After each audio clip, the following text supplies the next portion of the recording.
네, 온라인으로 모인 여러분 환영합니다. 우리 함께 기도하심으로 찬양하도록 하겠습니다. 사랑의 하나님 감사합니다. 이 부활주일 온라인으로 예배 드릴 수 있게 하심 감사합니다.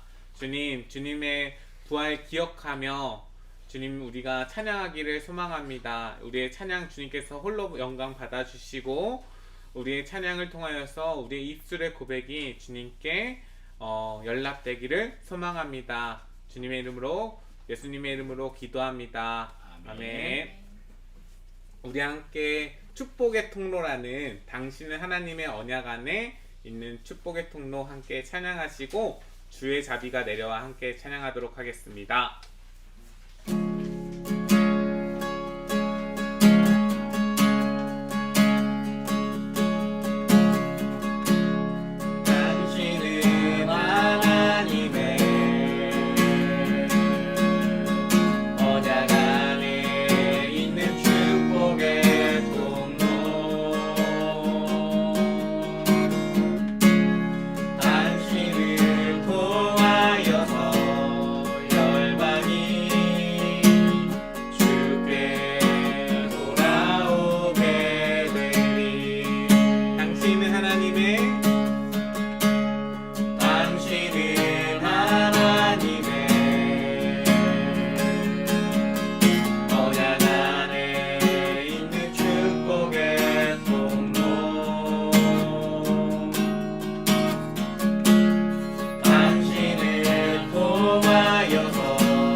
마지막으로 당신은 하나님의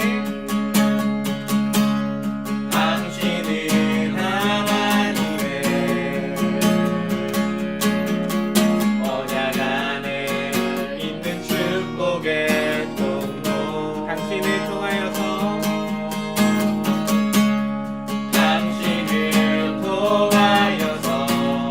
열방이 주께 돌아오게 되리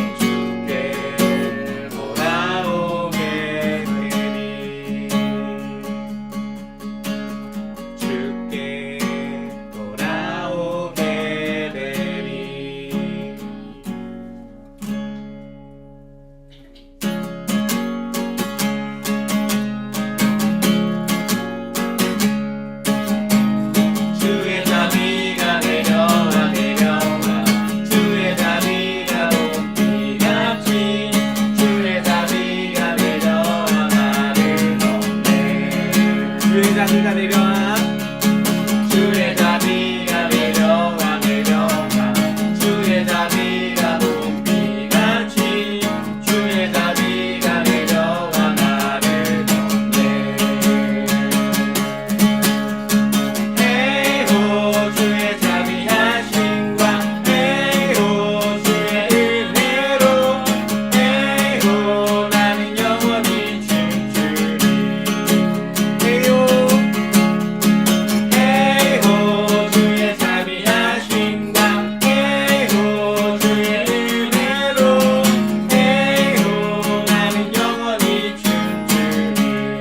주의 자비가 내려와 주의 자비가 내려와 내려와 주의 자비가 봄비같이 주의 자비가 내려와 나를 덮네 주의 자비가 내려와 주의 자비가 내려와 내려와 주의 자비가 봄비같이 주의 자비가 내려와 나를 덮네 해요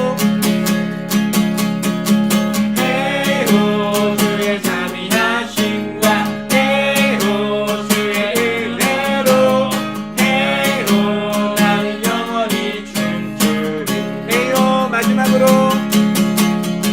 해로 주의 자비하심과 해로 주의 은혜로 해로 나는 영원히 춤추리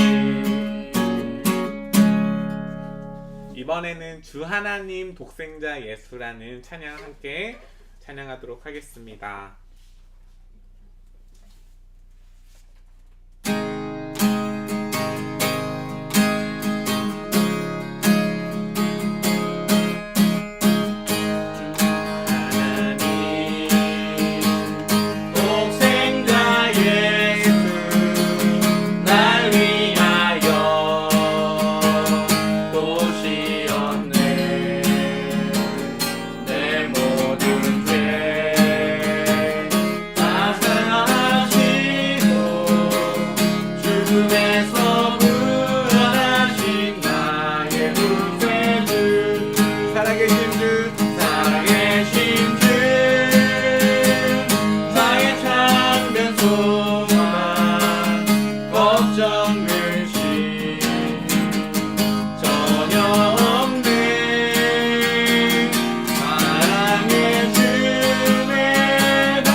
살아계신 주 살아계신 주 나의 참된 소망 걱정 근심 전혀 없네 사랑의 주에 널 인도하니 내 모든 삶의 기쁨 늘 충만하네 그 언젠가 주될 때까지 주를 위해 싸우리라 승리의 길 멀고 험해도 주님께서 나의 함께 지켜주시리 살아계신 주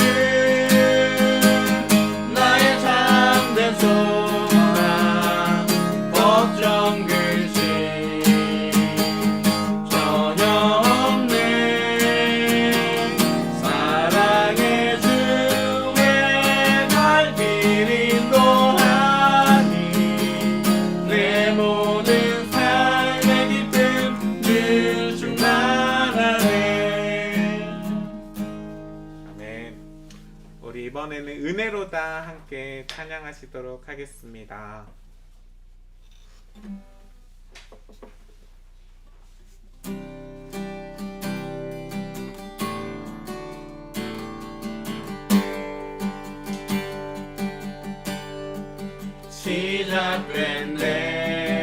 시작됐네 우리 주님의 능력이 나의 삶을 다스리고 새롭게 하네 자유하네. 자유하네 죄와 사망으로부터 나의 삶은 변하구나 충만하네 은혜로다. 은혜로다 주의 은혜 한량없는 주의 은혜 은혜로다 주의 은혜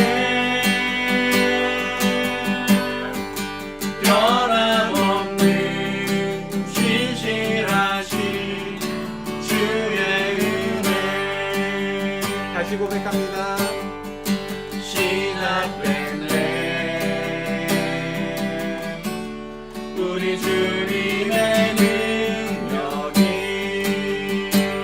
나의 삶을 다스리고 새롭게 하네 자유하네 죄와 사망을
함께 기도하도록 하겠습니다.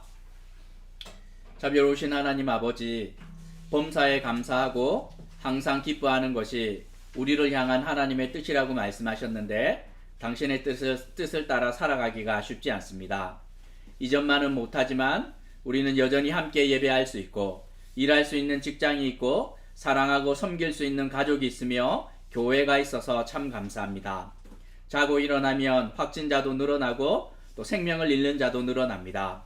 실수가 없으신 하나님의 뜻이 있을 텐데 우리에게 깨달음을 허락하여 주시고 주님의 마음을 알아가는 기회가 되기를 소원합니다. 주님, 오늘은 부활절입니다. 성도들이 얼굴과 얼굴을 대할 수는 없지만 2000년 전 부활의 첫 열매가 되셨던 주님의 능력이 시간과 공간을 넘어 여전히 우리 안에서 강력하게 역사하심을 믿습니다. 하나님 아버지, 오늘도 우리가 드리는 예배에 응답해 주시기를 소원합니다. 아벨의 예배를 받으셨던 것처럼 엘리야의 기도에 불로 응답하셨던 것처럼 우리에게도 같은 은혜로 함께하여 주옵소서. 특별히 지친 자를 일으키고 상한 자를 고치시며 눈먼 자에게 보게 하는 능력이 우리 일상에 나타나기를 소원합니다. 하나님, 이 나라와 이 민족을 기억하셔서 어려운 시기를 이겨낼 수 있는 지혜를 허락하여 주시고 위기를 이용하는 자보다 걱정하고 수고하는 자들이 늘어나게 하여 주옵소서. 주님, 이번 주에는 중요한 선거를 앞두고 있습니다. 이 나라 백성들이 나에게만 유리한 선택을 하는 것이 아니라 나와 이웃에게 이 올바른 선택을 할 수 있기를 기도합니다. 주님, 어려운 시기를 지나가지만 한국교회를 기억하여 주시고 이 세상이 감당하기 힘든 영역에서 주님의 손과 발이 되게 하여 주시고 작은 일에 충성하며 섬세하게 세상을 섬기는 자들 되게 하여 주옵소서. 주님, 오늘도 온라인으로 모이기에 힘쓰는 당신의 백성들을 기억하여 주옵소서. 육신은 떨어져 있으나 하나님 그 모든 것들을 넘어 역사하시는 하나님의 은혜가 함께 예배하는 모든 자에게 역사하기를 소원합니다. 특별히 외국에 있는 자들 기억하여 주시고 나그네로 살아가며 어려울 때가 많이 있을 텐데 외롭지 않도록 우리 주님께서 함께하여 주옵소서. 함께 예배하는 모든 자들에게 이 역사하실 성령의 능력을 소망하며 이 모든 것 예수님의 이름으로 기도합니다. 아멘. 자리에 일어나셔서 임예 찬송 함께 하도록 하겠습니다.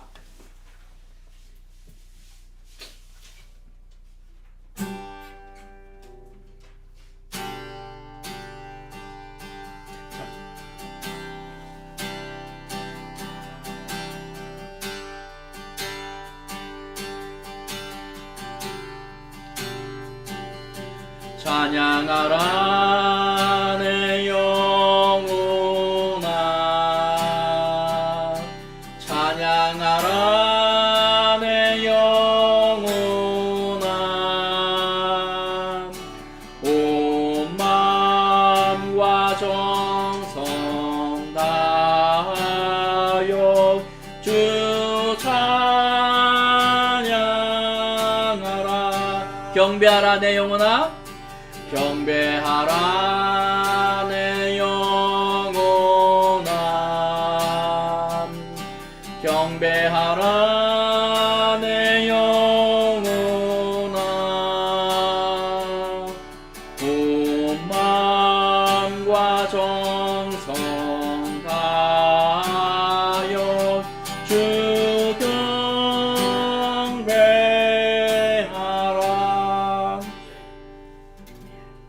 사도신경으로 함께 신앙 고백하시겠습니다. 시작. 나는 전능하신 아버지 하나님 천지의 창조주를 믿습니다. 나는 그의 유일하신 아들 우리 주 예수 그리스도를 믿습니다. 그는 성령으로 잉태되어 동정녀 마리아에게서 나시고 본디오 빌라도에게 고난을 받아 십자가에 못 박혀 죽으시고 장사된 지 사흘 만에 죽은 자 가운데서 다시 살아나셨으며 하늘에 오르시어 전능하신 아버지 하나님 우편에 앉아 계시다가 거기로부터 살아있는 자와 죽은 자를 심판하러 오십니다. 나는 성령을 믿으며 거룩한 공교회와 성도의 교제와 죄를 용서받는 것과 몸의 부활과 영생을 믿습니다. 아멘. 우리 성시교독 함께 하도록 하겠습니다. 교독문 134문입니다. 내가 받은 것을 먼저 너희에게 전하였노니 이는 성경대로 그리스도께서 우리 죄를 위하여 죽으시고 장사지낸 바 되셨다가 성경대로 사흘 만에 다시 살아나서 너희에게 보이시고 후에 12 제자에게와 그 후에 500여 형제에게 일시에 보이셨나니 그 중에 지금까지 대다수는 살아있고 어떤 사람은 잠들었으며 그 후에 야고보에게 보이셨으며 그 후에 모든 사도에게와 맨 나중에 만삭되지 못하여 난 자와 같은 내게도 보이셨느니라. 그리스도께서 만일 다시 살아나지 못하셨으면 우리가 전파하는 것도 헛것이요 또 너희 믿음도 헛것이며 만일 그리스도 안에서 우리가 바라는 것이 다만 이 세상의 삶뿐이면 모든 사람 가운데 우리가 더욱 불쌍한 자이리라. 그러나 이제 그리스도께서 죽은 자 가운데서 다시 살아나사 잠자는 자들의 첫 열매가 되셨도다. 아멘. 자리에 앉으시고 우리 4월의 찬송 167장 함께 하도록 하겠습니다.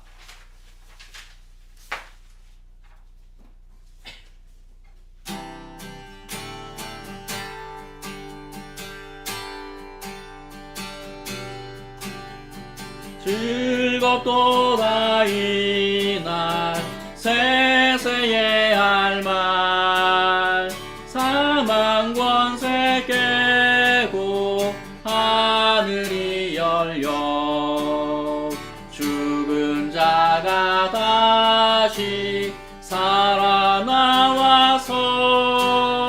생명의 주 예수 찬송하도다. 즐겁도다 이날 세세의 할말 사망 권세 깨고 승리하셨네. 부활하신 주님 나타나시니 천지 만물 모두 새 옷 입었네. 꽃은 만방하고 잎이 우거져 승리하신 주를 찬송하도다.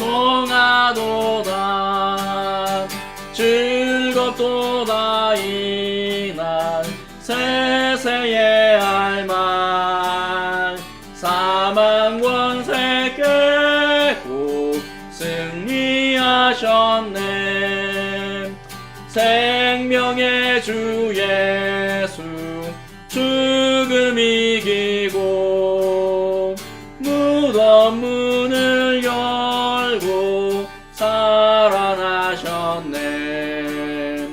주의 말씀대로 이루어져서 사흘 만에 다시 살아나셨네.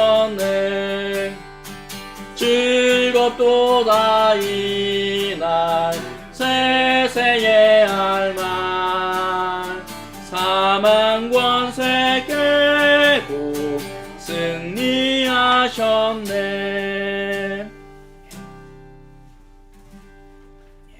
자리에 앉으시고 대표기도 우리 이재준 집사님 기도문 제가 대신 기도하도록 하겠습니다. 우리를 사랑하셔서 예수 그리스도를 보내심으로 저희들의 죄를 용서하여 주신 하나님의 크신 은혜에 감사드립니다. 자기의 십자가를 지고 나를 따르라 말씀하심을 믿고 주님의 고난을 기억하며 한 주간도 사랑하며 살아가게 해주세요. 또한 주님이 지신 십자가 사랑을 배워 지극히 작은 자에게 사랑을 베푸는 삶을 살게 도와주세요. 특별히 하루하루를 코로나 감염으로 고통과 두려움 속에서 보내고 있는 사람들을 돌아보시고 긍휼을 베풀어 주시고 치료를 위해 노력하고 있는 모든 사람들에게 힘과 지혜를 주세요. 저희들에게 귀한 말씀을 전해주시는 목사님에게 하나님의 말씀 위에 성령의 기름을 부어주시고 듣는 저희들에게도 은혜가 넘치는 시간 되게 하여 주세요. 예수님의 이름으로 기도드렸습니다. 아멘. 이 시간 4월의 성경 암송 우리 좀 함께 하도록 하겠습니다. 성경 암송 카드 보내드렸는데 다 받으셨죠?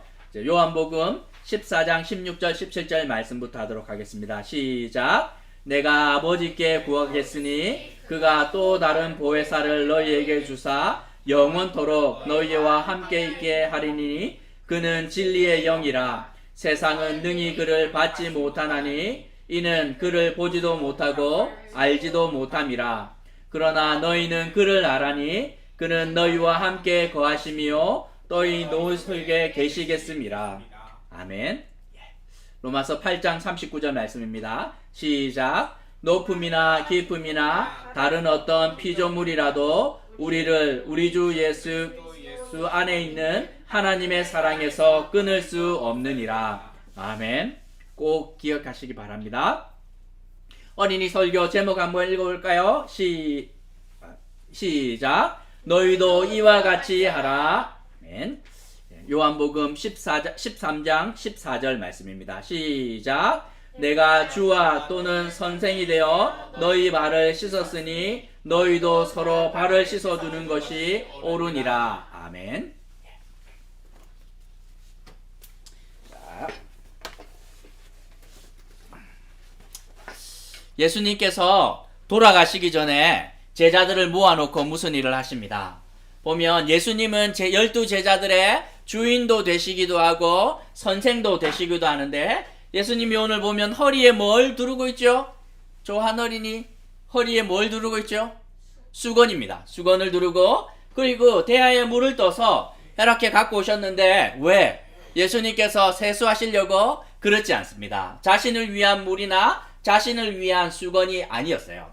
예수님께서 어떻게 했냐면 12제자를 불러놓고 제자들의 발을 씻어주시기로 합니다. 여기 앉아있는 제자는 누구냐면 조수아 중학생, 이분은 누구냐면 베드로입니다. 베드로. 12제자 가운데 수제자 역할을 했던 베드로가 앉아있는데 예수님께서 제자들 이 베드로의 발을 씻겨주시려고 하시자 베드로가 뭐라고 이야기하냐면 절대로 안 된다고 이야기를 해요. 왜냐하면 씻어드려도 제가 선생님의 발을 씻어야지 어떻게 선생이 제자의 발을 씻을 수 있습니까? 이렇게 말합니다. 그렇게 했더니만 예수님이 뭐라고 이야기를 했냐면 만약 내가 네 발을 씻지 않으면 너는 나와 관계없는 사람이야 이렇게 말합니다. 그랬더니만 베드로가 마음이 바뀌면서 나는 어떻게 하든지 예수님하고 친해져야 되는데 이 발을 씻는 것이 예수님과 친해지는 것이라면 발 말고 몸 전체도 씻어 주십시오 이렇게 말합니다. 그랬더니만 예수님이 뭐라고 말하냐면 베드로야 목욕한 사람은 발만 씻으면 돼 이렇게 말합니다. 베드로는 이미 예수님을 향하여서 고백합니다. 주님은 그리스도시고 살아계신 하나님의 아들입니다. 이렇게 고백하며 믿음으로 말미암아 하나님의 자녀가 되었다면 다시 씻을 필요가 없고 우리가 일상적으로 살아가며 짓는 죄를 고백하고 회개하는 그런 발 씻는 것만 하면 된다 이렇게 말씀합니다. 그래서 예수님께서 제자들의 발을 다 씻어주시는데 그러면 예수님께서 왜 제자들의 발을 씻어주셨는지 생각해 보아야 하는 것이죠. 남자 12명만 이렇게 모여있으니 발냄새가 너무 많이 났을까요? 그래서 얘들아 좀 발 좀 씻고 다녀라 이렇게 말씀하셨을까요? 그것이 목적이 아니라고 성경은 말씀하고 있습니다. 우리가 생각을 해봐야 되는데 보면 이렇게 예수님께서 이 발을 씻어준 목적이 무엇인가? 나도 그냥 발을 잘 씻고 다니라 이렇게 말씀하신 건가요? 하루에 3번씩 그냥 양치도 하고 목욕도 하고 그 의미가 아닌 것이죠. 왜냐하면 예수님께서 이렇게 발을 씻어주신 이유는 생각을 하라는 거예요. 보면 예수님께서 우리의 발을 씻어주신 것처럼 우리도 생각해야 되는 거죠. 예수님께서 우리를 용서해 주시고 사랑해 주셨는데 이 친구가 이렇게 생각을 합니다. 뭘 생각할까요? 내가 예수님처럼 발을 씻겨 주어야 될 사람이 누구일까 생각을 하는 것이죠. 우리 수아는 누구 발을 씻겨 주면 되겠습니까? 엄마 발 말고, 그렇죠? 동생들의 발을 잘 씻겨 주시면 되겠죠? 우리 이지연 집사님은 누구의 발을 씻겨 주면 되겠습니까? 남편 발을 씻겨 주시면 됩니다. 강은채 집사님은 다현이의 발을 잘 씻겨 주시면 되고 생각해 볼 때 지극히 작은 자, 내가 받은 사랑을 누구에게 나누어 줘야 되는지 우리는 늘 기억하며 살아가야 되는데 발을 씻겨주는 것, 우리가 약하고 낮은 자리에 있기 때문이 아니라 우리가 받은 사랑이 크기 때문에 그 사랑을 잘 흘려보내는 삶을 살아가라 이렇게 말씀하고 있는데, 우리도 예수님처럼 이와 같이 하라 말씀하시는데 이 타인의 발을 씻겨주는 삶을 살아가는 우리 희성가족들 되도록 하겠습니다. 함께 기도하겠습니다. 자비로우신 하나님 아버지, 주님께서 십자가에 돌아가시기 전에 제자들을 모아놓고 그들의 발을 친히 씻어주셨는데, 우리도 주님을 따라 이와 같이 행하는 자들 되게 하여 주옵소서. 우리가 부족하고 힘이 없어서가 아니라 주님으로부터 받은 사랑 때문에 이 땅에 있는 지극히 연약한 자들의 발을 씻기며 살아가는 자들 될 수 있도록 도와주세요. 감사합니다. 예수님 이름으로 기도합니다. 아멘. 말씀을 함께 보도록 하겠습니다. 오늘 말씀은 마가복음 16장 1절에서 13절까지 말씀인데, 한 절씩 교독하시고 마지막 절은 다 같이 읽도록 하시겠습니다. 마가복음 16장 1절에서 13절까지 말씀입니다. 안식일이 지남에 막달라 마리아와 야고보의 어머니 마리아와 또 살로메가 가서 예수께 바르기 위하여 향품을 사다 두었다가, 안식 후 첫날 매우 일찍이 해 돋을 때 그 무덤으로 가며 서로 말하되 누가 우리를 위하여 무덤 문에서 돌을 굴려주리요 하더니, 눈을 들어 본즉 벌써 돌이 굴려져 있는데 그 돌이 심히 크더라. 무덤에 들어가서 흰옷을 입은 한 청년이 우편에 앉은 것을 보고 놀라매, 청년이 이르되 놀라지 말라. 너희가 십자가에 못 박히신 나사렛 예수를 찾는구나. 그가 살아나셨고 여기 계시지 아니하니라. 보라, 그를 두었던 곳이니라. 가서 그의 제자들과 베드로에게 이르기를, 예수께서 너희보다 먼저 갈릴리로 가시나니 전에 너희에게 말씀하시는 대로 너희가 거기서 배우리라 하라 하는지라. 여자들이 몹시 놀라 떨며 나와 무덤에서 도망하고 무서워하여 아무에게 아무 말도 하지 못하더라. 예수께서 안식 후 첫날 이른 아침에 살아나신 후 전에 7 귀신을 쫓아내어 주신 막달라 마리아에게 먼저 보이시니, 마리아가 가서 예수와 함께하던 사람들이 슬퍼하며 울고 있는 중에 이 일을 알림해. 그들은 예수께서 살아나셨다는 것과 마리아에게 보이셨다는 것을 듣고도 믿지 아니하니라. 그 후에 그들 중 2 사람이 걸어서 시골로 갈 때에 예수께서 다른 모양으로 그들에게 나타나시니 함께 읽겠습니다. 2 사람이 가서 남은 제자에게 알리었으되 역시 믿지 아니하니라. 아멘. 제가 모태신앙이고 그리고 3월생입니다. 그러니 제가 지금까지 겪은 부활절이 한 48번 정도 되는데, 그런데 제가 경험한 부활절 가운데 난생 처음으로 예배를 온라인으로 드려야 하는 상황을 겪고 있습니다. 아이들과 이렇게 구운 계란도 나누어야 되고, 아이들 데리고 근처 소방서 그리고 경찰서도 다 다녀와야 되는데 영상으로 만나는 것이 전부입니다. 하지만 우리는 좌절하거나 실망할 필요가 없습니다. 이런다고 주님의 부활의 능력이 사라지거나 이 악화되는 법이 없기 때문입니다. 계란은 다음에 먹으면 되고 또 성찬을 꼭 오늘 해야만 하는 것도 아닙니다. 더 중요한 것이 있는데, 더 중요한 것은 예수님의 부활이 2000년 전에 단회적인 역사의 사건으로 끝나게 하면 안 되는 것이 부활절에서 가장 중요한 것이라 할 수 있습니다. 예수님의 십자가 사건은 어느 누구도 대체할 수 없는 유일한 사건이지만 예수님의 부활은 절대로 그렇지 않습니다. 예수님의 부활은 금요일에 말씀드렸던 것처럼 성도의 부활로 반드시 이어져야 합니다. 예수님의 부활의 능력이 우리에게 나타나지 않는다면 그분의 죽음은 의미 없는 죽음이 되고 말기 때문입니다. 오늘 부활절을 맞이하며 부활의 주인이 도대체 누구인지 함께 묵상하며 교훈을 얻으려고 합니다. 오늘 큐티하신 분들은 알겠지만 오늘 설교 본문은 매일 성경 본문과 동일합니다. 사건의 시작을 1절과 9절에서 말씀하고 있는데 1절에서는 안식일이 지난 뒤, 9절에서는 그 주가 시작되는 첫날 이른 아침 이렇게 말합니다. 이날은 우리에게 익숙한 주일 아침이고 예수님이 십자가에서 돌아가신 지 3일이 되는 날이었습니다. 제자들은 큰 충격에 빠지게 되는데 불과 한 주 전만 하더라도 제자들은 신이 났습니다. 예수님과 함께 이렇게 예루살렘 성에 들어오자 예루살렘에 있었던 모든 사람들이 나와서 호산나 다윗의 자손이여 하며 이렇게 그냥 흔들면서 이 종려나무 가지를 흔들며 마치 왕이 된 것처럼 맞이해 주었습니다. 3년 전에 예수님이 사역을 시작을 할 때 아주 초라했는데 3년 만에 예수님의 명성은 정점에 도달했고 정치인도 종교인도 이 심지어 헤롯 왕도 예수님을 함부로 대할 수 없을 만큼 민중의 거물이 되어 있는 스승을 바라봅니다. 제자들이 하였던 일이 무엇입니까? 예수님이 점점 높아지자 그러면 예수님이 이렇게 왕이 된다고 하면 누가 큰 자리를 차지할 것인가 하고 싸우기도 할 만큼 불과 한 주 전만 하더라도 제자들은 신이 났었는데 이렇게 3일 만에 그 모든 것이 물거품이 되고 맙니다.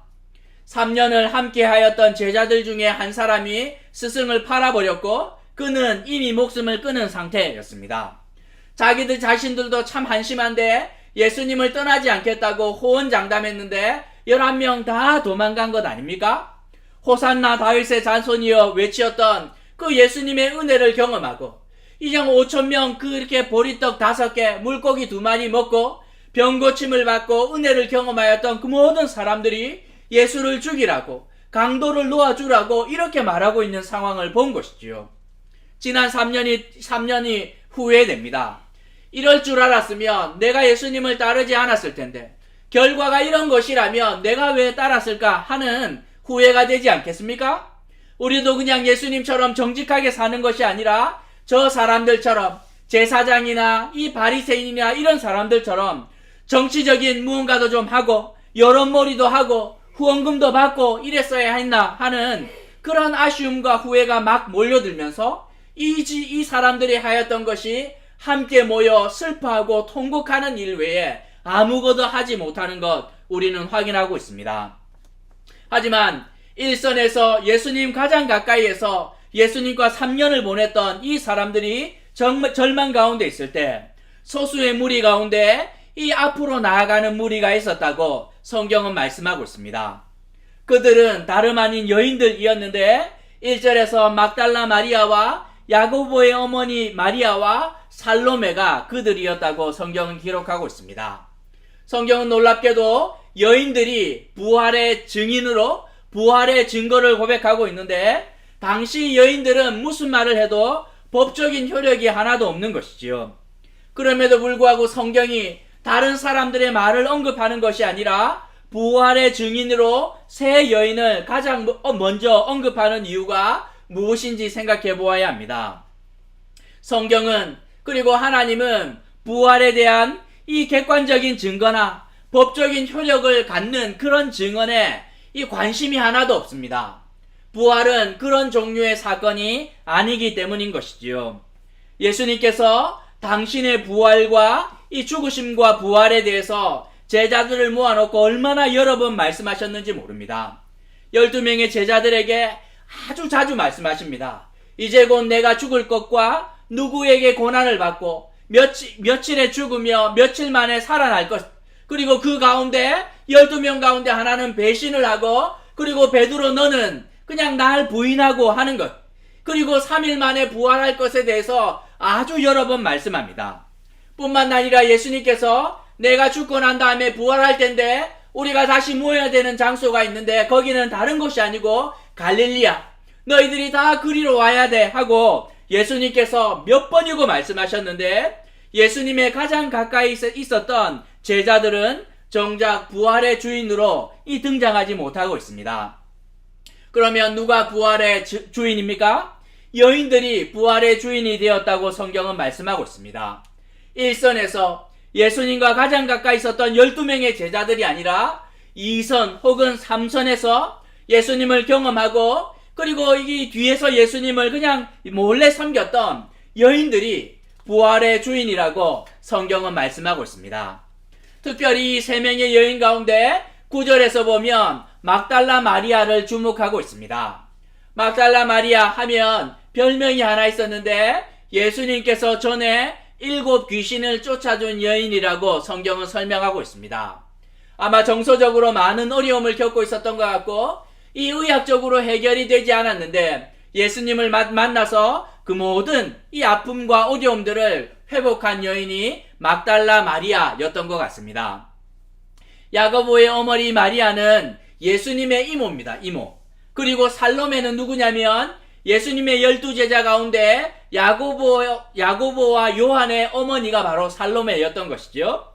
그러면 이 예수님의 이모가 되는 야고보의 이 어머니 마리아하고 그리고 이 살로메는 예수님하고 사실은 이해관계가 약간은 얽혀 있습니다. 하지만 유일하게 예수님과 오직 은혜로만 연결되어 있는 여인이 있는데 그 여인이 바로 막달라 마리아였습니다. 막달라 마리아에게는 두려움이 참 이렇게 크지 않았겠습니까? 평생에 이 정서적으로 어려움을 겪고 고통스러웠는데 그 고통을 예수님께서 다 해결해 주셨고 그래서 기뻐하며 재정적으로 예수님의 사역을 후원하고 동참하였는데 예수님의 죽음과 함께 두려움이 몰려옵니다. 예수님이 살아계실 때는 괜찮았는데 예수님이 죽고 나니 혹시 예수님께서 나에게 주셨던 치유의 능력이 함께 사라지는 것 아닌가? 그것이 사라지면 나는 다시 7 귀신의 노예가 되어 힘겨운 삶을 살아가야 되는데 하고 두려움이 막 몰려왔을 것입니다.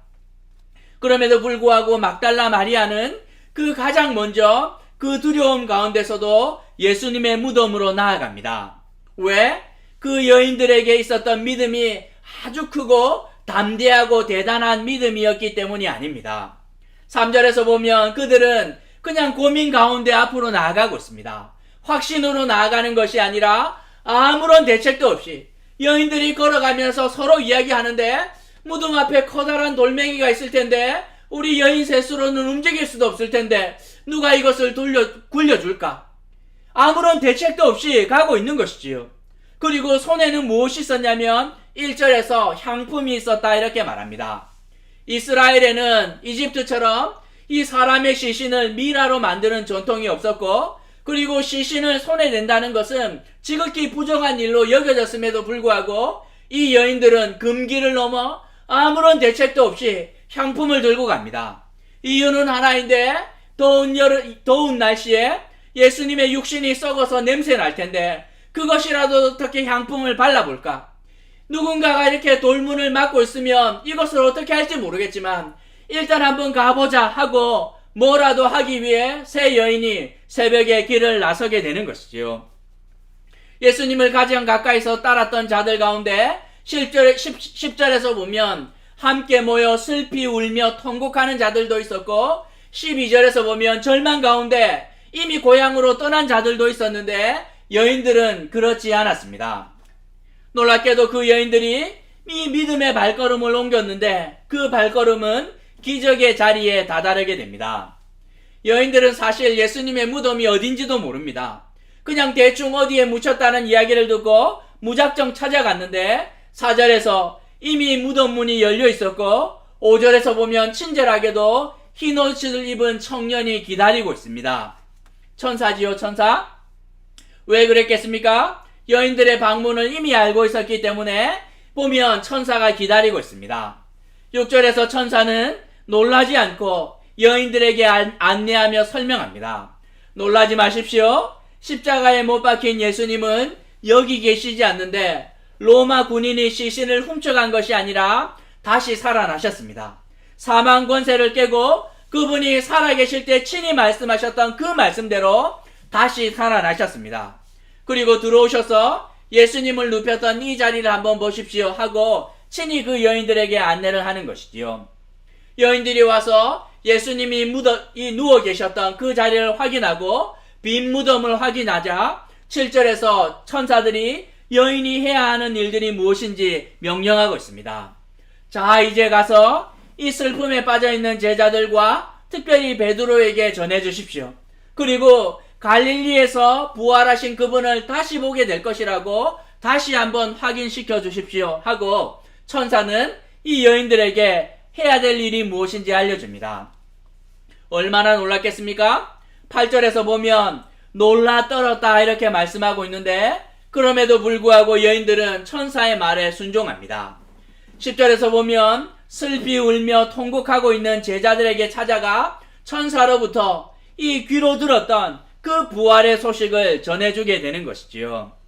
사실 이 여인들은 예수님이 그의 부활하신 예수님을 눈으로 보고 만난 것이 아니고 천사들로부터 귀로 들은 것이 전부였습니다.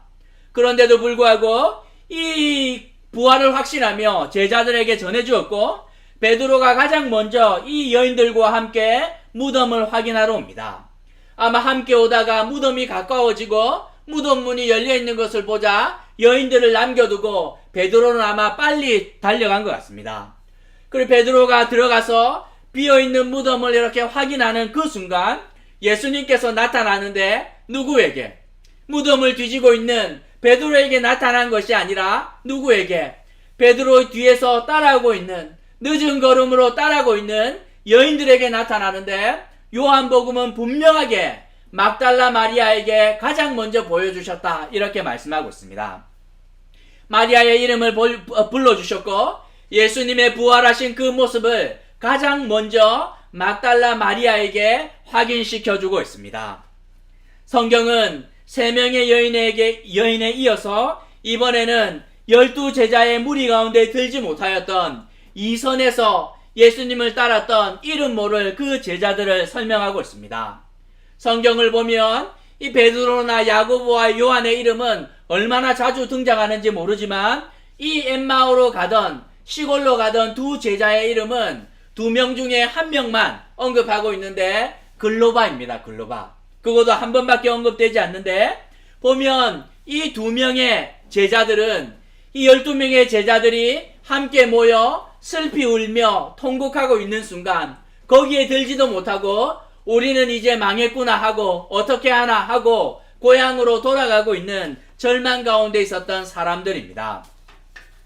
그런데 누가복음은 이들을 향하여 예수님께서 이스라엘을 구원해 주기를 간절히 바랐던 자들이라 이렇게 말하고 있습니다.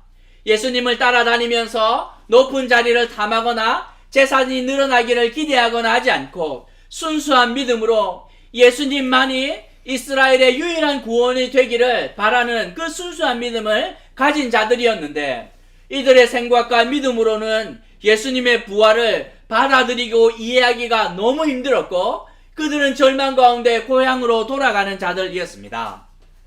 보면 예수님께서 이 다른 함께 모여 있었던 11명의 제자들에게 나타나지 않고 고향으로 가고 있는 이 2명의 제자들에게 칠이 나타나셔서 설명해 주시는 것이지요.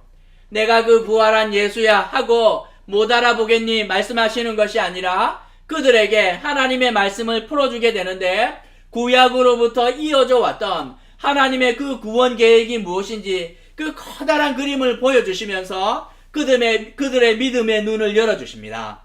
그러자 어떻게 되었습니까? 알지 못했던 믿음의 눈이 열리기 시작을 하며 마치 흐릿했던 카메라의 초점이 또렷해지는 것처럼 그들의 마음이 뜨거워졌고 결국 그들은 부활의 주인으로 거듭나게 됩니다.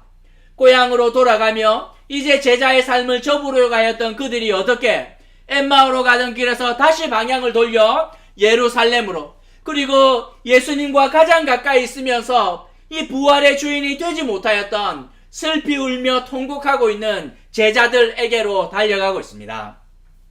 놀랍게도 13절에서 보면 이 제자들은 이번에도 역시 믿지 않았다 성경은 언급하고 있습니다.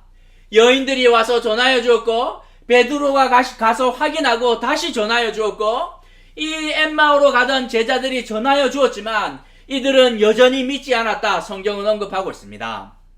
우리가 오늘 생각해 보아야 하는 것은 누가 부활의 주인이 될 수 있는가 하는 문제입니다. 예수님의 십자가 죽음은 모든 사람들이 분명하게 볼 수 있었습니다. 재판은 뒤에서 은밀하게 진행되었으나 십자가의 죽음은 온 세상이 알 수 있었습니다. 가장 높은 곳에 매달려 있었고 이 죄패가 이 여러 가지 이름으로 적혀 있었으며 세상이 어두워지고 휘장이 찢어지고 난리에 난리였습니다. 무슨 말이냐면 예수님의 십자가 죽음은 소수의 선택받은 자를 위한 죽음이 아니라 죄를 가지고 살아가는 모든 인류를 위해 허락된 은혜임을 우리는 기억할 수 있습니다. 하지만 예수님의 부활은 언제 이루어졌냐면 모두가 잠든 새벽에 일어났습니다. 무덤을 지키고 있었던 군인들 외에는 아무도 경험할 수 없도록 하신 것이지요. 왜? 낮에는 이 부활이 불가능합니까? 낮에는 안 되는가요? 그렇지 않은 것이지요. 주님께서 일부러 부활을 은밀하게 그리고 남들이 알 수 없는 그 시간에 행하신 이유가 따로 있기 때문인 것입니다. 예수님께서 부활하시고 40일이나 이 땅에 계시면서도 예수님은 절대로 공개적으로 나타나지 않습니다. 헤롯을 찾아가거나 빌라도를 찾아가거나 제사장을 찾아가지도 않습니다. 왜? 부활은 모두의 것이 아니기 때문입니다. 예수님께 가장 가까이 있었던 12제자들이라고 해서 그냥 부활을 누릴 수 있는 것도 아닙니다. 막달라 마리아처럼 믿음의 걸음을 옮기는 자들에게 허락되는 것이 부활의 영광이라고 말씀하고 있습니다. 들려주는 이가 없어서 말씀을 깨달을 수 없고 절망 가운데 있었으나 여전히 하나님 나라에 대한 소망이 있었던 엠마오로 가던 그 두 제자들이 부활의 주인이 될 수 있다고 성경은 말씀하고 있습니다. 보면 주님이 왜 그리 갈릴리에 집착하는지 우리는 생각해 보아야 됩니다.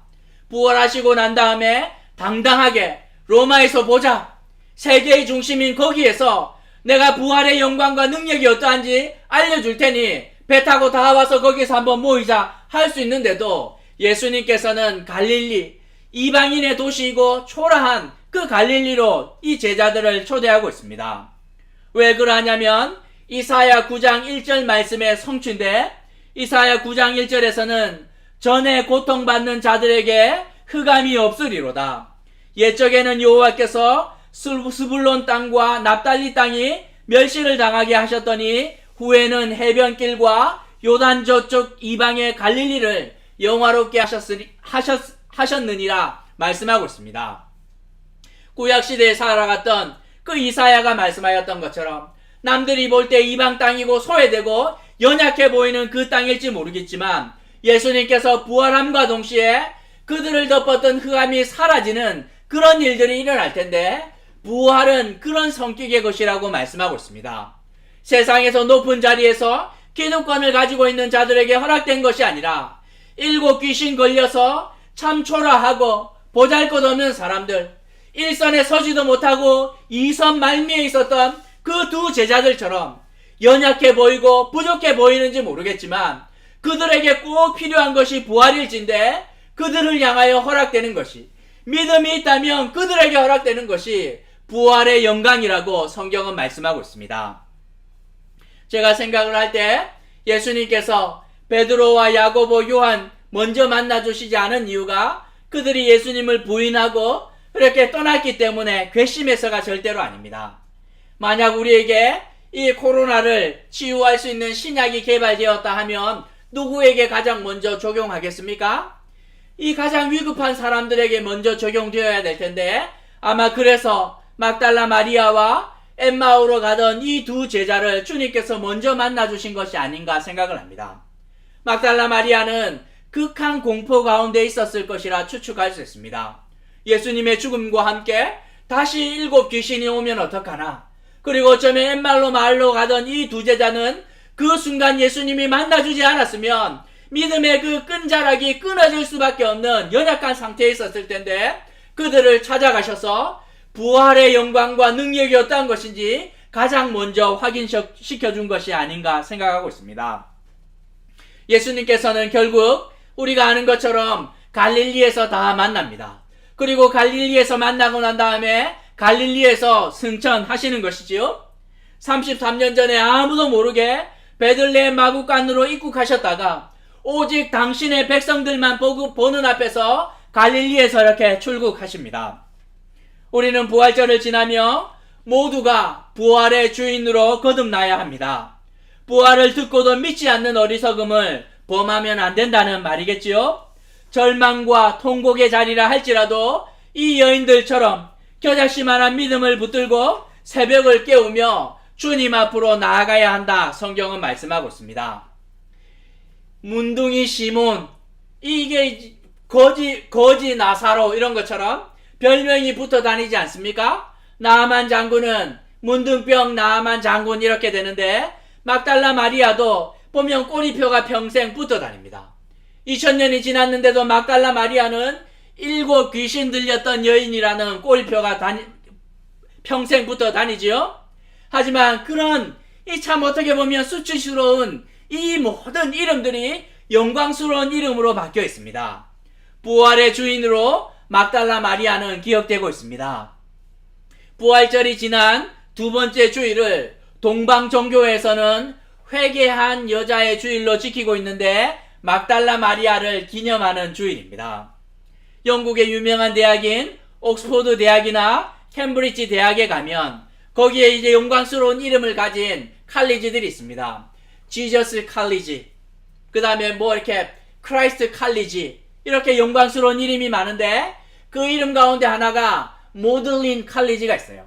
모들린을 영어로 막달렌 이렇게 되는데 막달라 마리아를 기념하는 것이 7 귀신 들린 여인인데 대학의 이름으로 그 이름을 갖다 붙이는 것이죠. 왜? 부활의 주인이고 그 7 귀신 들렸던 그 모든 것들이 없어지며 영광의 자리 가운데 나아갔기 때문에 모든 사람들이 막달라 마리아를 영광스러운 이름으로 기억하고 있는 것입니다. 믿음을 가진 우리는 어느 자리에 설 것인지 결정해야 됩니다. 부활의 주인으로 살아갈지 아니면 끝까지 귀를 닫고 결국에는 믿지 않으며 부활과 무관한 삶을 살아가야 될지 우리는 결정해야 되는 것이지요. 오늘은 좀 부족하고 연약해 보였던 이 제자들이 결국에는 주님의 품으로 들어와 부활의 주인으로 살아갔던 것 우리는 기억합니다. 예수님을 부인했던 베드로, 끝까지 믿지 못했던 도마, 고향으로 그냥 먼저 돌아갔던 요한, 그들이 나중에 어떻게 됩니까? 부활의 주인으로 거듭나기 시작을 하자 베드로는 로마에서 생을 마감하였고 도마는 어디로 갑니까? 이 인도로 가는 것이. 요한은 끝까지 남아서 반모섬에서 성경의 마지막인 요한계시록을 완성하며 성도와 교회의 영광의 끝이 어떠하고 부활의 능력이 어떠한 것인지 우리 가운데 보여주었고 결국 그들은 세상이 감당할 수 없는 자들로 거듭나게 됩니다. 교동문 우리가 읽었던 것처럼 가장 나중에 사도되었던 바울이 무엇을 고백하냐면 형제들아 내가 그리스도 예수 우리 주 안에서 가진 바 너희에 대한 나의 자랑을 두고 단언하노니 나에 있는 내가 가진 것 중에 자랑할 수 있는 것 내가 단언할 수 있는데 그것은 가말리엘 문화의 학벌이나 아니면 그 바리새인으로 살아왔던 경건한 삶이나 그런 것이 아니라 나는 날마다 죽노라 이것을 자랑하겠다는 것입니다. 자신의 승리를 자랑하는 것이 아니라 날마다 주님과 함께 죽음의 자리에 나아간 것, 세상의 멸시와 절망 속으로 자발적으로 믿음을 가지고 들어갔던 것, 믿음으로 말미암아 좁은 길을 선택하였는데 그 자리 가운데 부활의 영광을 경험한 그것이 내가 너희를 향하여 자랑할 수 있는 유일한 것이며 내가 가진 것이다 이렇게 간증하고 있습니다. 세상이 참 소란하지요. 멀쩡한 회사가 없습니다. 자영업자들은 더 힘들고 대기업도 구조조정에 매각에 난리 났고 학교도 난리 나고 가정도 그냥 덩달아 난리 났습니다. 하지만 그럼에도 불구하고 우리는 흔들리지 않는 믿음으로 부활의 주인이 되기 위해 수고해야 하는 것이지요. 세상이 이렇게 어렵고 혼란하고 절망을 말하는 사람들이 많이 있지만 주님께서 우리와 함께 하실 때 우리는 부활의 영광을 우리만 누리는 것이 아니라 막달라 마리아가 제자들에게 전해주었던 것처럼 엠마로 마을로 가던 그 제자들이 다시 돌아와 전해주었던 것처럼 부활의 영광이 우리를 지나 세상 가운데 흘러갈 수 있도록 수고하는 삶을 살아야 한다. 성경은 말씀하고 있습니다.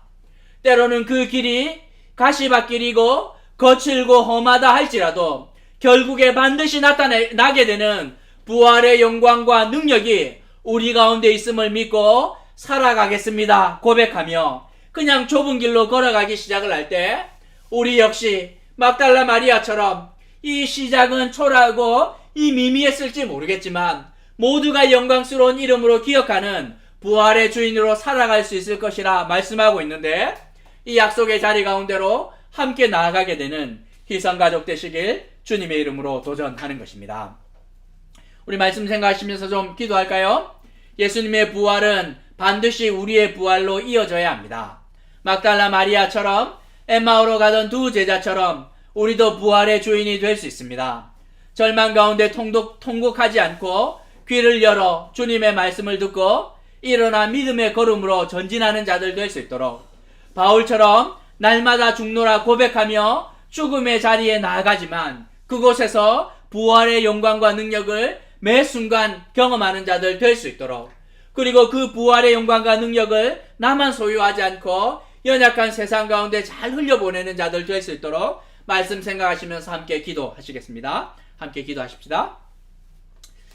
자비로우신 하나님 아버지, 주님의 놀라운 은혜를 우리 가운데 허락하여 주옵소서. 하나님 아버지여, 예수님의 부활이 우리의 부활로 이어질 수 있도록 하나님 함께하여 주옵소서. 막달라 마리아처럼 엠마올 마을로 가던 두 제자처럼 우리도 부활의 주인이 될 수 있도록 하나님 함께하여 주옵소서. 절망 가운데 하나님 아버지여 통곡하고 하나님 아버지여 좌절하는 자들 하나님 많이 있을 텐데 하나님 그들에게 우리의 부활의 영광을 날마다 나누는 자들 되게 하여 주옵소서. 바울처럼 날마다 죽노라 고백하고 그 자리에 내려가지만 주님께서 우리 가운데 허락하시는 놀라운 부활의 능력을 경험하며 살아갈 수 있도록 하나님 함께하여 주옵소서. 하나님 아버지여, 거칠고 또 하나님 가시밭길을 할지라도 하나님 그 길을 묵묵히 걸어가기 시작을 할 때 우리의 자랑이 되는 그 놀라운 능력이 나타날 수 있도록 주님 이렇게 함께 하시고 역사하여 주옵소서. 이 시간 위해서 기도하실 때 한국 사회와 한국 교회를 위해서 기도했으면 좋겠습니다. 전사님 반주해 주셔도 됩니다. 예. 제가 확인해 보니 전 세계 확진자가 170만 명이 넘었고 사망자가 10만 명이 넘었습니다. 우리나라는 상대적으로 잘 대처하고 있지만 그럴 힘이 없는 나라들도 많은 듯합니다. 수고하는 분들이 지치지 않도록 위해서 기도해 주시고 그분들을 지원하고 격려하고 돕는 손길들이 잘 나타날 수 있도록 위해서 기도해 주십시오. 무엇보다도 이 절망적인 순간에 절망하지 않고 부활의 소망을 붙들고 일상을 담대하게 살아내는 자들이 필요한데 그 작은 불꽃으로 이 한국교회 성도들이 살아갈 수 있도록 위해서 기도해 주십시오. 언론에서 접하는 것처럼 사회적 약자들의 아픔이 참 이렇게 더 가혹할 때가 많은데 하나님께서 그들을 긍휼히 여겨주시고 긴급한 도움의 손길들이 그들에게 좀 잘 전달될 수 있도록 교회가 할 수 있는 최선을 다할 수 있도록 위해서 기도해 주십시오. 이렇게 혼란한 상황 가운데 우리는 총선을 치러야 됩니다. 그냥 정치적인 이해관계를 따라 사람을 뽑는 것이 아니라 나에게도 부자에게도 가난한 자들에게도 올바른 선택을 할 수 있는 선거가 되어야 될 텐데 하나님께서 이 땅을 좀 긍휼히 여겨주시도록 한국 사회와 한국 교회와 세계 사회를 위해 간절히 기도하도록 하겠습니다. 기도하십시다. 자비로우신 하나님 아버지, 우리 가운데 놀라운 은혜를 허락하여 주시기를 소원합니다. 전 세계 확진자가 170만 명이 넘었고 사망자가 10만 명이 넘었는데 하나님 아버지, 우리만 안전하다 하는 것으로 만족하지 않았으면 좋겠습니다. 나 하나 건강하고 내 가정 하나가 안전한 것으로 내 직장이 건강한 것으로 만족하지 않고 아픔을 겪고 있는 수많은 이웃들이 있을 텐데 그들에게 올바른 은혜가 흘러갈 수 있도록 그들에게도 하나님의 긍휼히 여김이 나타날 수 있도록 주님 도와주시기를 소원합니다. 많은 자들이 절망하고 절망을 이야기하지만 우리는 그 절망의 자리 가운데서 소망을 외치고 희망을 노래하는 자들 될 수 있도록 하나님 함께하여 주옵소서. 단순히 긍정의 힘을 믿는 자들이 아니라 부활의 영광과 능력이 우리 가운데 있고 하나님 주님의 약속이 있기 때문에 그 약속을 믿고 묵묵히 믿음의 일상을 살아내는 자들 되게 하여 주옵소서. 하나님 아버지여, 너무나도 가혹할 때가 많은데 사회적 약자들에게 그 아픔과 어려움이 집중될 때가 많이 있는데 하나님 그들을 긍휼히 여겨주십시오. 하나님 우리가 찾아가 돕지 못할 때가 많이 있으나 하나님 아버지여, 제도적인 안전장치들이 하나님 긴급하게 그들에게 하나님 아버지여 전달될 수 있도록 하나님 주위에 있는 연약한 자들을 우리가 외면하지 않고 힘써 도울 수 있도록 주님 친히 함께하여 주시기를 소원합니다. 어려운 환경을 지나가나 하나님 우리는 또 하나님 선거를 치러야 하고 정치적으로도 한 단계 성숙할 수 있는 기회가 되기를 소원하는데 하나님 나의 유익을 위하여 선택하는 것이 아니라 하나님 아버지요, 정말 올바른 것을 선택을 하는 자들 될 수 있도록 하나님 아버지 우리 가운데 지혜와 분별력을 주님 친히 더하여 주옵소서. 주님 함께하여. 마지막으로 한 번만 더 위해서 기도하실 때 우리 희성 가족을 위해서 좀 기도해 주셨으면 좋겠습니다. 의인의 강구는 역사하는 힘이 크다 주님 말씀하였는데 흩어져 있는 교회 식구들 어려움이 겪고 있는 분들 많이 있습니다. 가정과 또 직장과 사회생활을 하며 잘 말 못할 어려움이 있을 텐데 주님께서 감당할 힘 주시고, 특별히 건강으로 어려움을 겪고 있는 분들 주님께서 좀 회복을 허락할 수 있도록 진로의 인도를 구하고, 여전히 막혀있는 인생의 문 때문에 힘들어할 때마다 주님께서 절망하지 않도록 그들 가운데 부활의 능력을 온전히 좀 나타내 주시도록, 특별히 외국에 계신 우리 가족들 이제 더 많은 어려움을 겪고 있을 수 있습니다. 선교사님 기억하여 주시고, 우리가 돕고 있는 우리 조승희 목사님 교회 또 오인성 목사님 긍휼히 여겨주시도록 우리 서로를 위해서 마지막으로 간절히 기도하도록 하겠습니다. 기도하십시다. 자비로우신 하나님 아버지, 의인의 강구는 역사하는 힘이 크다 주님 말씀하셨는데, 하나님 아버지여, 그냥 하나님 나 하나만 생각하지 않고 눈을 하나님 들어서 지극히 가까이 있는 연약한 자들을 생각하기를 소원합니다. 하나님 아버지, 흩어져 있는 우리 교회 식구들 기억하여 주옵소서. 가정과 직장과 학교와 하나님 사회에서 어려움을 겪을 때가 많이 있는데 한 사람 한 사람 그 기도 제목을 응답하여 주시고, 하나님 아버지여, 그 길을 열어주시는 놀라운 은혜, 하나님 아버지여, 죽은 것 같으나 그 가운데 생명이 하나님 움트고 부활하게 되는 영광이 온전히 나타날 수 있도록 주님 함께하여 주옵소서. 오랜 시간 인생의 길이 막혀 있어서 힘들어할 때마다, 해결할 수 없는 하나님 그 문제들을 경험할 때마다, 사방이 다 막혀있는 그 순간 홍해를 가르시고 하늘문을 여시고 요단을 가르시고 여리고를 무너뜨리셨던 엘리야의 불로 임하였던 하나님의 놀라운 능력이 우리 가운데 온전히 나타날 수 있도록 주님 함께하여 주옵소서. 그 어떤 경우에라도 성도들이 절망하지 않고 믿음으로 일상을 살아낼 수 있도록 하나님 아버지여, 죽은 자리 가운데 하나님 다시 살아나게 되는 영광이 나타날 수 있도록 주님 도와주시옵소서. 자비로우신 하나님 아버지, 참 절망적인 때를 살아가나 희망을 노래하고 소망을 외치는 자들 되게 하여 주옵소서. 단순히 긍정의 힘을 믿는 것이 아니라 우리에게는 하나님의 약속이 있고 부활의 영광과 능력이 있기 때문인데, 바울이 말하였던 것처럼 그의 간증처럼 날마다 죽음의 자리 가운데로 내려가게 되나 그 가운데 부활하신 주님의 놀라운 능력을 경험하며 그것이 평생의 우리의 자랑이 되고 그 자랑으로 세상을 섬기는 자들 될 수 있도록 함께하여 주옵소서. 오늘도 흩어있는 우리 가족들 다 기억하여 주시고 같은 은혜로 함께하여 주옵소서. 감사를 드리며 이 모든 것 예수님의 이름으로 기도합니다. 아멘. 우리 예배 전에 불렀던 찬송 함께 하시겠습니다. 주 하나님 독생자 예수, 함께 좀 찬양하도록 하겠습니다.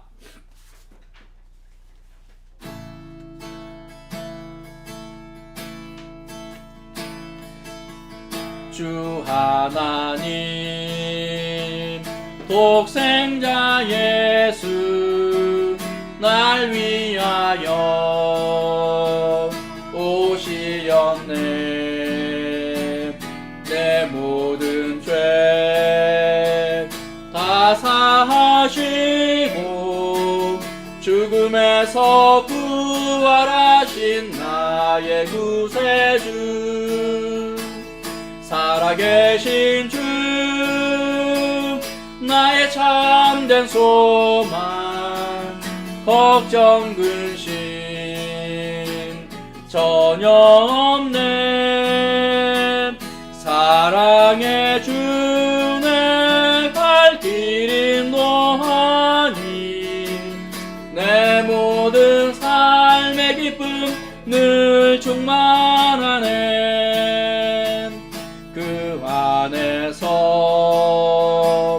거듭난 생명 도우시는 주의 사랑, 참 기쁨과 확신 가지고 예수님의 도우심을 믿으며 살림. 살아계신 주, 나의 참된 소망, 걱정 근심 전혀 없네. 사랑의 주 내 갈 길 인도하니 내 모든 삶의 기쁨 늘 충만하네. 그 언젠가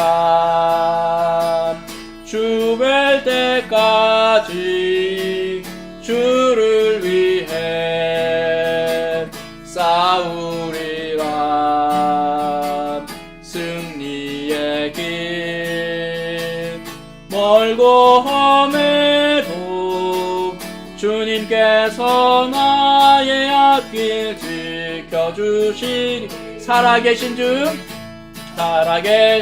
주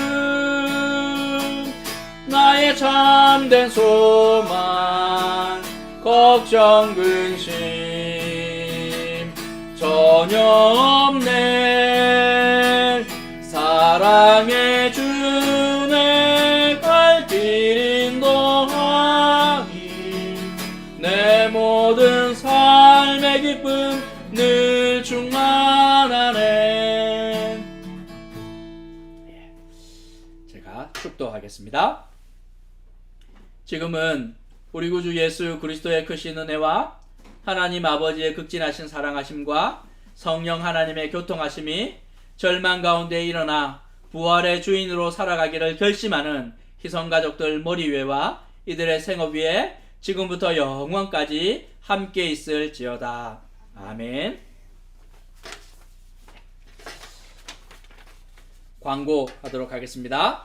이렇게 주보 참조해 주시고 희성교회에 오신 이렇게 모든 분들 주님의 이름으로 환영합니다. 예배 후에 이렇게 그 인증샷을 단톡방에 좀 올려주시고 구제 헌금 집행을 위해서 논의를 좀 해야 되니 단톡방에 이렇게 좀 계시면 좋겠습니다.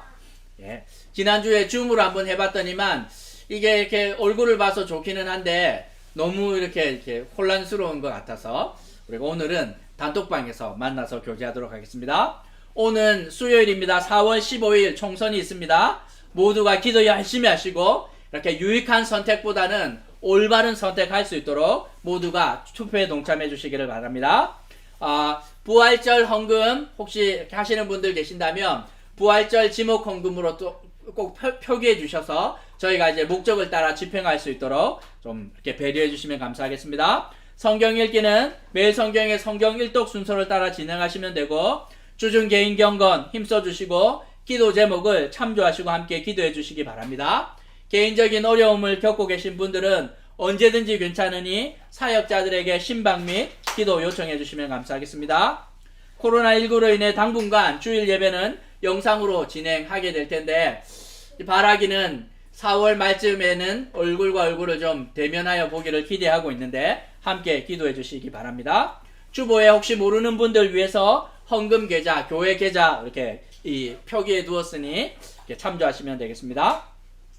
다른 광고 없으면 우리 카톡에서 이렇게 단톡방에서 좀 만나도록 하고 제가 우리 예배 함께 하신 분들 저 보여드리도록 하겠습니다. 자 보세요. 앞으로 조결 자 가운데로 자 보이시죠? 예, 저분들 이렇게 예배 함께 했습니다. 한이가 격리 해제하고 이렇게 어제까지 하고 오늘 이제 밖으로 나올 수 있게 되었습니다. 감사합니다. 차려 격리 인사하시고 예, 그럼 우리 단톡방에서 뵙도록 하겠습니다.